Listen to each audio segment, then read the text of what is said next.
Welcome back to the Howl. How y'all doing? I'm Brendan. And I'm Anna. And by the way, we were going to film this last Friday, but due to other stuff, we're now filming it this Friday.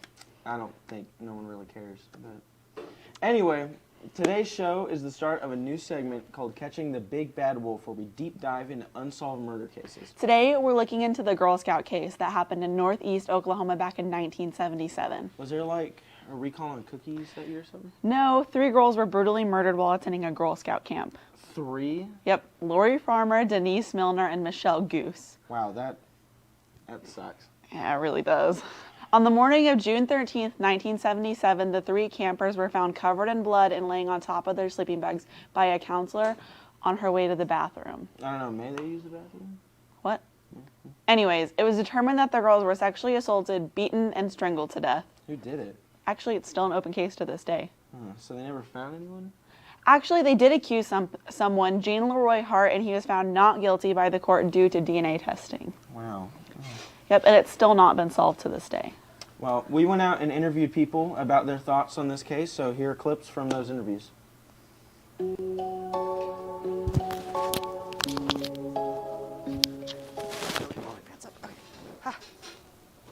right, have you heard of the Girl Scout murders?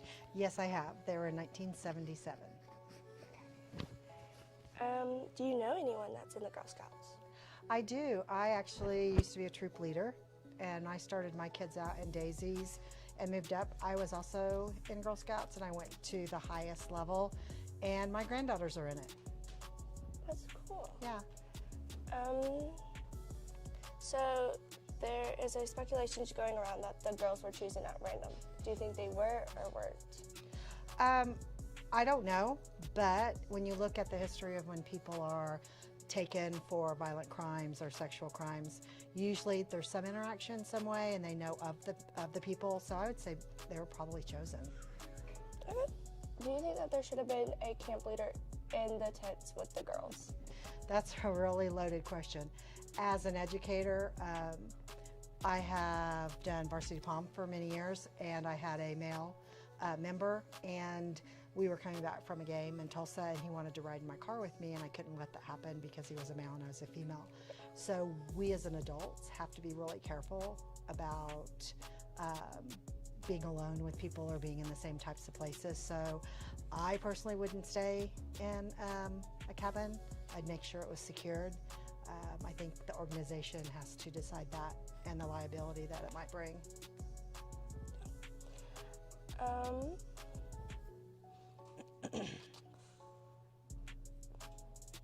just lost where I was. Oh, do you think the Girl Scout Association has changed after this incident? I do know that after it happened, they circled the wagons, if you will, and they changed protocol. But I think that it's like any organization, after a while, you kind of get lax again because nothing has happened. I would hope that all of the safety measures are still in play, but I don't know. Yeah.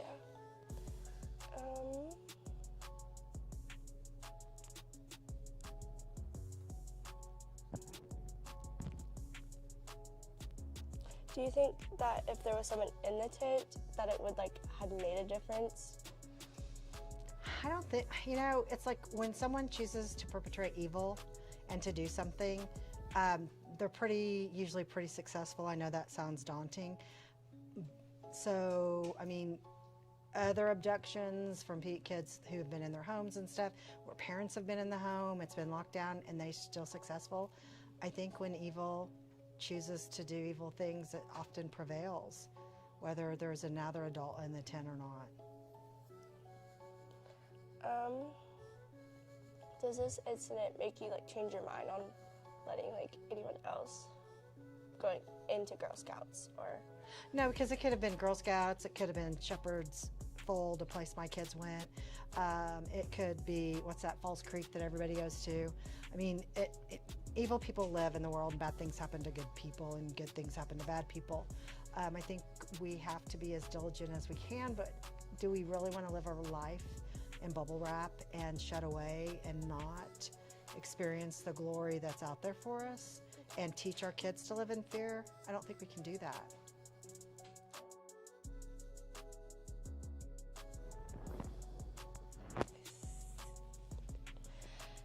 Do you think you know who did it? No, but it was brought up that there were some crazy people or some wacky people that lived in the woods, or it could have been like one of the counselors. You know, the crazy people, it's usually someone close to home, isn't it? Like usually the first suspect of anything is, you know, the parents or a husband or a wife. I don't know who did it, but I do believe that if justice hasn't been served yet, that they shouldn't close the case. Yeah. And I have my own ideas about, I think we should have a national organization that takes on these cases that are relentless. I mean, we have so many different things we can do forensically now that that girl is a citizen. I mean, they should get justice, even if it's 50, 60, 70 years later. Yeah. Do you think that the guy that they did put in prison for this, do you think he actually did it, or? You know, I don't know. I have this kind of macabre sense of justice. Sometimes I believe that those who have the most money always win, and I question, you know, sometimes the people who have a new defense lawyer, or people who aren't as skilled or versed in the legal system, not doing as good of a job as they should. So can justice prevail? Did he do it? I don't know. The only person that really knows that, or the girl, you know, is the girl. Yeah. I don't know. I think that's. Do you think he did it? Is the DNA evidence there, or is it on speculation, circumstantial? I have no idea, because I don't know that much about it. I've heard like bits and pieces of it from like my aunts, because my cousins were in Girl Scouts and they were talking about it. So that's like pretty much all I've heard about it. I mean, you can take any organization anywhere and things have happened. Yeah. Again, do we live in a bubble? Do we shut down all organizations because somebody chose to do something horrid? Yeah. No. Can't do that. Cool. Hello, I'm Aiden, And I'm Luke. and we're here in the Santa Fe Broadcasting Room. In broadcasting, we've been investigating the Girl Scout murders of Oklahoma, a brutal case that shocked the residents of Camp Scott in the 70s. In 1977, a troop of Girl Scouts and their counselors set up camp in Camp Scott near the Tulsa area. On the morning of June 3rd, 3 young girls between the ages of 8 and 10 were dragged from their tents and murdered by an unknown assailant. Although not many details are known about the case, there is one person who was caught in the narrative of the story. Here is her secondhand account of the Girl Scout murders.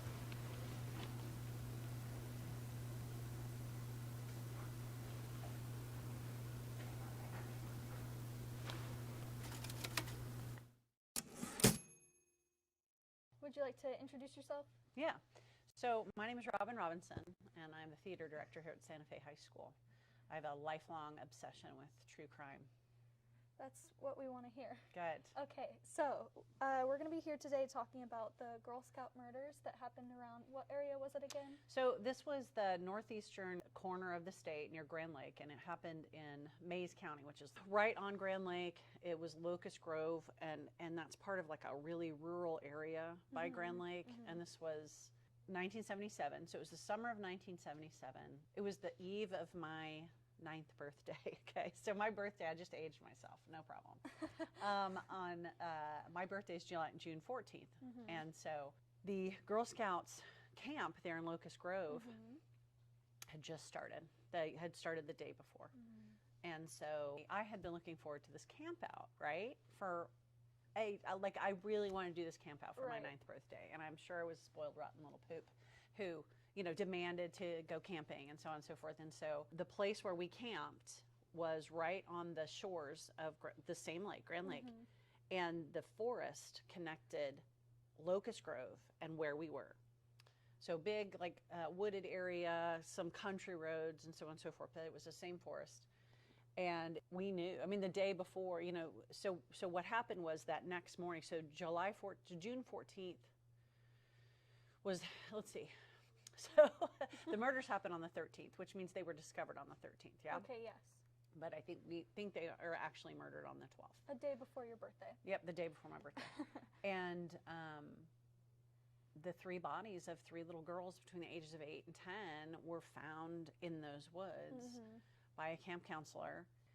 And my parents still let me go camping in those same woods the next night. As parents do. I don't know. I mean, I'm sure I threw a fit and demanded that. So myself and 2 other little girls, 8, 9, 10, same exact ages, were camping those very same woods the next night. And I think our chaperones were my sister, who was 16, and like her best friend, who was 16. So, I mean, it was just, and we weren't in tents, we weren't in a cabin, we were just, and I remember being absolutely terrified. You were terrified, but you still wanted to go, like, so badly. I mean. You're like, I mean, I'm terrified, but like, why did my parents let us go? I don't know. So I do remember laying there in my little sleeping bag, like staring up at the sky, just going, he's here. I mean, it was very scary. And we had talked about how it was a small community, right? Very tiny. Like the town we were from had a population of, I want to say, like 300. Oh, man. Teeny tiny. Yeah.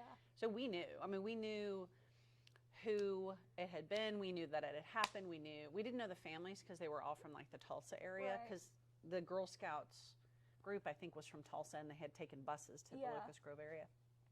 And we knew who had done it.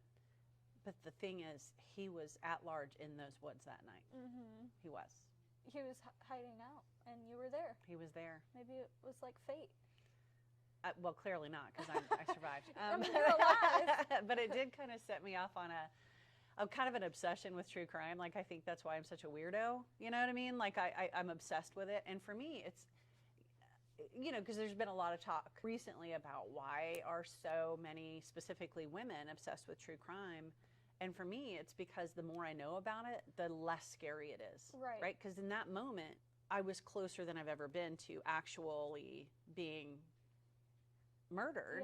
And I think, you know, the more I know about those crimes, the better I feel about it. And I know that sounds weird, but it makes me feel safer to know more about it, right? I think it makes me more like aware of my surroundings and so on and so forth. But that case, well, you know, the guy wasn't arrested for like a year because he was out on, I think he had escaped, I might be wrong here, but he was either out on parole or he had escaped from jail. I think I saw something similar to that. And he was hiding out in his native friend's like house. That's correct. Yeah. So he had a buddy, one of his buddies was, and I know this is the vernacular that we used when we lived there, because it's a very high native population. We called it Cherokee country. And it was a medicine man. That was our vernacular. And he was staying with him as he was hiding out. We don't know if he went directly there or, you know what. The evidence was found later, a year later, in a cave. And we all knew that it was planted. And we knew it was planted because it was so obvious. Like, I do think he did it, but I think that they planted the evidence to point to him. I don't know how you feel about it, but like, I know that how could he have dragged 3 girls out of the cabin? There's no way. There were 3 girls, and they were all found, I'm pretty sure, in like separate areas. About 150 yards kind of separated. There's no way that one person could have done that without one of the girls hearing. Or there were other girls in that cabin. I mean, like, how did he get them out one at a time? They were still in there. They were zipped up in their sleeping bags. I mean, the camp counselor didn't hear. Yeah. One of them, it had to be one of the guys had to be, honestly, somebody they knew. Like, I feel like, because it's like, there's no way that they would all 3 just like wander out. In the middle of the night. Yeah. Because they were all found in different places and in different circumstances, like their deaths. It had to have been more than one person. I mean, and I may be completely wrong, but the consensus of the community was that he had done it. Right. And I don't know if that we ever considered 2, but it had to have been 2. It had to have been 2. And the case got real creepy from there. And you can't find a whole lot of information about it now because the camp has been closed since then. Like, the camp closed down after that, and now I think it's owned by an individual, but you can't get in there. But as soon as the bodies were found, the OSBI, right, they came and they set up an office there in the camp. And very strange things started happening. Like, for instance, one morning, and I want to say this was 2 or 3 days after the murder, one morning, one of the OSBI agents went to go outside in the cabin and found a pair of wet tennis shoes with socks still in there, and they belonged to one of the girls that had not been there before. Right. So, who like put that there? well, I mean, was he hanging out in the woods just watching what was going on? Probably, yeah. He's probably like toying with them. I mean, that's how people like that are, I assume. So, because he was in jail for raping and murdering, or maybe just, anyway, he was already Like in a jail, pregnant a lady, pregnant right? woman, and Yeah. so he was on the run from that when he did this, and then he was out on the loose for like a year and a half, and we think he just stayed in those woods because they're pretty dense, they're huge. You could travel from literally one town to another. Right. And in those small communities, people knew he was around, but nobody's going to tell. Nobody's going to tell on him. No. So who knows what kind of help he got. But when he was finally arrested, he was acquitted, but still went to prison for the original crime. And his buddy, the one that he had been hiding out with, had said, the spirit will get him. Like, he'll be got. Yeah. And he was young. He was only like 33. And he was out in the prison yard just on a walk one day and dropped dead. Just randomly dropped dead? He dropped dead. Like a heart attack, or just dropped dead? I think so. Yeah, something like that. Yeah, but everybody went, mm-hmm. Yeah, like karma. Well, yeah. Yeah. If you've never been to the north to that part of Oklahoma, it's very it's Very, a like, superstitious. very superstitious. A lot of the Cherokee people that live there are, I mean, I grew up there, so Right. there's things you don't say, and there's things you don't talk about, and that's one of them. Was his native Cherokee friend ever suspected? I don't know. Maybe. Because I since, think he was you probably know, interviewed. He like hid out with him. You would think that possibly they set up camp there and then came to the camp, you know? I mean, maybe he was. I don't actually know the Right. answer to that. I know there's been a lot of speculation through the years. It's odd that you can't really find any information really about. And of course, I've done deep dives through the years, just Right. trying to find it. There's one like really hard to find website that kind of lays out the information, but Right. it's a long read, and there's a few a little facts and pictures. But that's where I found the fact about the little tennis shoes, and there's more, and it's super creepy. I mean, Yeah. those woods are scary. The whole thing is terrifying. But little Robin at 9 years old is laying, You camping just with really her wanted friends. to go camping in the murder woods. The fact that it was never really truly solved. I mean, it was not solved, right? Because he No. was exonerated. Yeah. So as far as the law is concerned, he wasn't the guy, but somebody did it. Yeah. So- I mean, probably two people or I've three always people. felt so bad for those little girls' parents, because who Yes. thinks they're going to send their little girls off to fun camp, and they never lasted a day. I think with like everything about the cave potentially just like kind of being a catalyst for like him being like captured and stuff and like saying like, oh, this is the guy. I feel like also with finding the shoes, it's almost like they were trying to like cover up like the truth since like nobody was actually found. It's like, what if something else was going on within the actual like camp? Like, what if they were like corrupt? Like. Oh my gosh. I mean, that's a dark thought, but it's like there's a lot of stuff like that goes on now. Well, it seems like a lot of times it's always something simple. Yeah. And so maybe it was something like that. Maybe it was they went outside because they were like, hey, come on outside, it's time, or Right. whatever. And honestly, I don't know. yeah. It's scary to think about. I find it interesting that they immediately closed the camp, which, I mean, wouldn't you? You know what I mean? Like, Right. here these horrible murders happened at this Girl Scout camp that we own. Like, yeah, let's close it down. Yeah. And they did, and no one's ever been there, or you can't even get into it. It's like private property That's now. right. Imagine owning like the property where the Girl Scout murders happen. And a lot of people have never heard of it, in the state, which I mean makes sense. But, we were talking earlier about there's been some really awful things that have happened in Oklahoma, and a lot of it's happened on that edge of the state because the culture is so tight. Right. Because secrets are secrets, Yes. and it's understandable that a lot of things go on that we Yes, I've don't heard ever like get solved. a lot about how like more tribal areas like the energy is just different because everything's kind of like connected. So things like energy lasts longer.